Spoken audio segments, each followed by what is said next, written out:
Hi, I'm Natasha. I am mom to 5 adult-sized kids and a licensed child and adolescent therapist.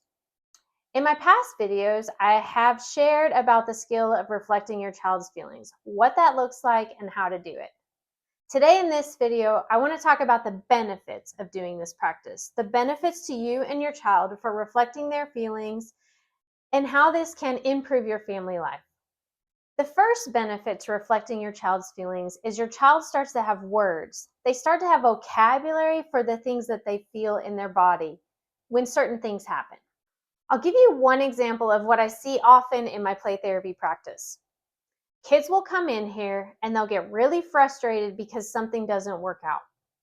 They're trying to build a tower and it falls, or they are trying to put the clothes on the doll and it's really difficult.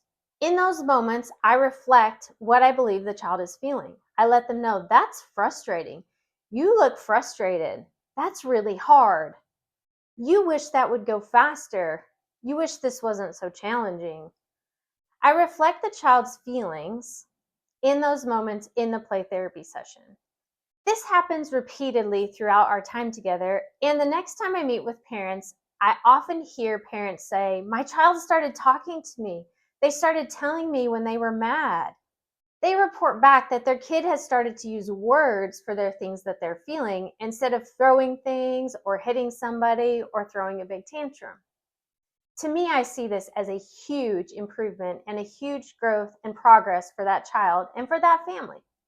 In naming your child's feelings, you're giving them a word and vocabulary for what's happening in their body, for the sensations that they're feeling and the things that they're experiencing. It's really helpful when a kid has a word and can use those words to describe what's going on for them in certain situations. Naming your feelings, kids naming their feelings, that's a huge component in kids and adults being able to regulate or control those feelings without getting out of control, without acting out in ways that they're not proud of. So when you reflect your child's feelings, they start to be able to name them and they start to be able to regulate them themselves. The next big benefit to reflecting your child's feelings is that they feel understood. They feel heard. They feel understood by you, their caregiver, their attachment figure. The reason that some kids feel so connected to their therapist is that they finally find someone who listens to them and understands what they're feeling. How great would it be if your child had that in their parent, in their caregiver? I want parents to have this deep connection to their child. I want your child to feel heard and understood by you so that they want to talk to you, so that they come to you with their problems. When we name the child's feelings without judgment, without annoyance, without disapproval, we increase that child's understanding of themselves, and it increases our connection with them positively.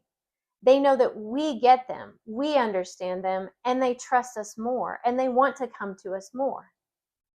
Dr. Gary Landreth has a quote about this that is very important and impactful and powerful to me. He talks about how all feelings, all desires, all wants are acceptable.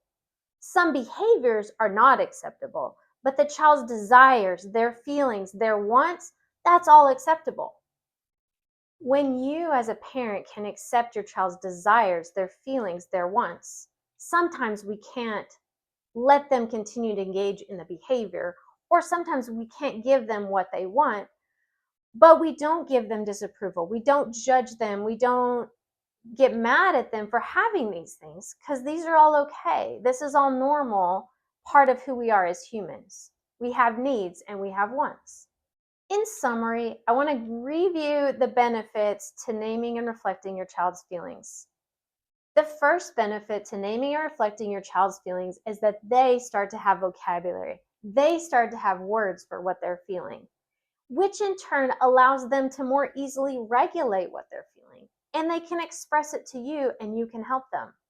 A side benefit to this is that your kid might start to talk more.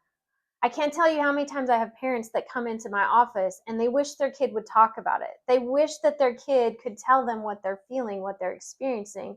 But I think oftentimes no one's ever taught the kid what that is, what it is they're feeling, or when they felt that way, they've gotten in trouble.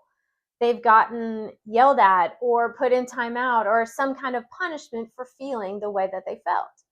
The second benefit is that your child will feel understood. They'll feel understood and accepted by you. They will feel connected to you because you get them. You, through your reflection of their feelings, show them that you understand and that you're there for them. You let them know that you understand what they're feeling and what they're experiencing, and they can relax into that. And the third benefit, probably the biggest benefit of this whole thing, is that your child feels more connected to you. The relationship is stronger, it's more peaceful, it's more fun. They want to talk to you more because you understand their feelings, you understand what's going on for them.